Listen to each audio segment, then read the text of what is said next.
بسم اللہ الرحمن الرحیم۔ بسم اللہ الرحمن الرحیم۔ السلام علیکم عزیز طلبہ کرام، امید ہے آپ حضرات خیریت سے ہوں گے۔ آج ہمارا صحیح مسلم کا سبق نمبر 18 ہے، جس کا عنوان ہے مقدمہ صحیح مسلم 12واں حصہ۔ آگے بڑھنے سے پہلے ہم خلاصہ جات کے اوپر ایک نظر ڈالیں گے۔ گزشتہ سبق میں ہم لوگوں نے باب شروع کیا تھا ناقلین حدیث کے عیوب سے پردہ اٹھانے کا بیان، اور اس کے ضمن میں ان 5 راویوں کا ذکر کیا تھا جو مجروح ہیں، قابل اعتراض ہے اور ضعفاء ہیں۔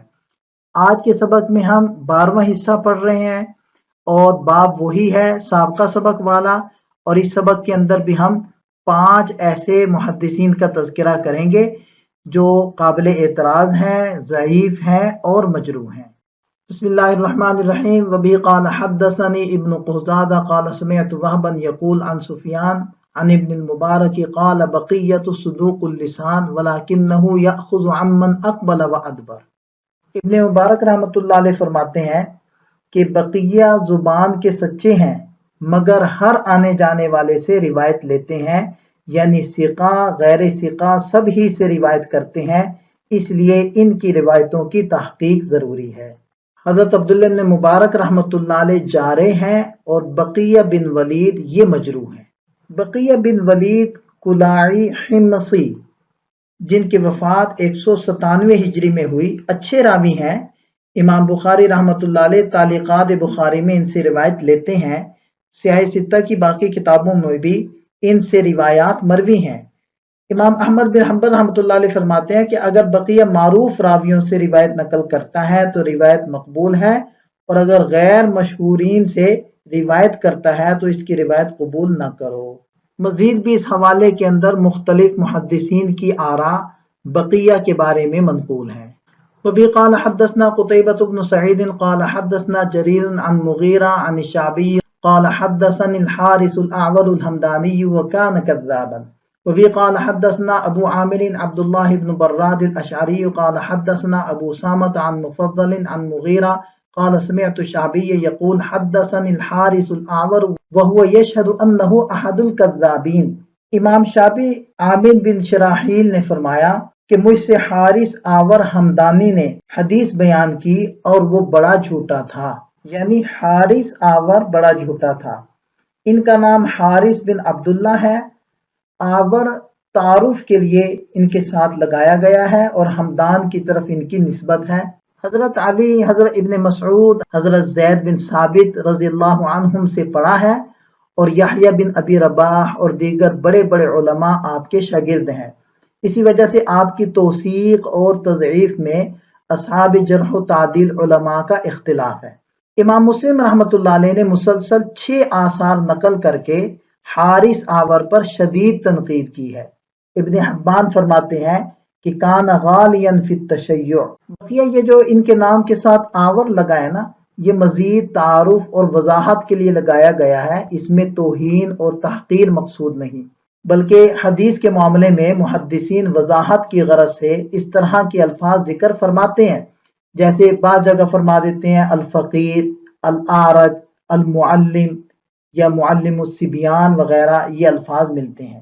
حارث آور نے حضرت عبداللہ بن زبیر رضی اللہ عنہ کے عہد خلافت میں 65 ہجری میں وفات پائی۔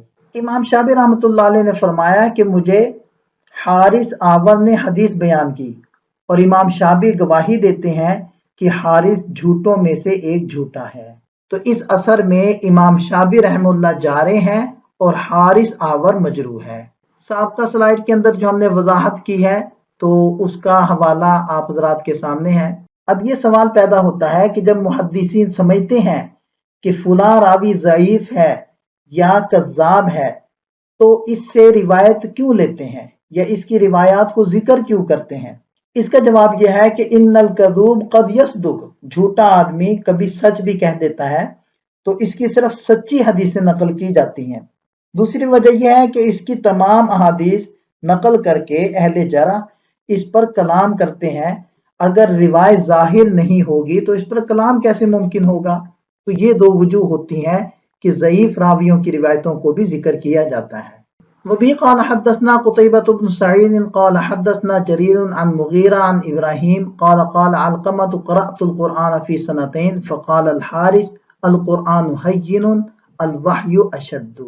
ایک موقع پر حضرت علقمہ نے فرمایا کہ میں نے 2 سال میں قرآن پڑھا، تو حارث نے کہا کہ قرآن آسان ہے اور وحی اس سے زیادہ مشکل ہے۔ القرآن ہین والوحی اشد، اس کا کیا مطلب ہے؟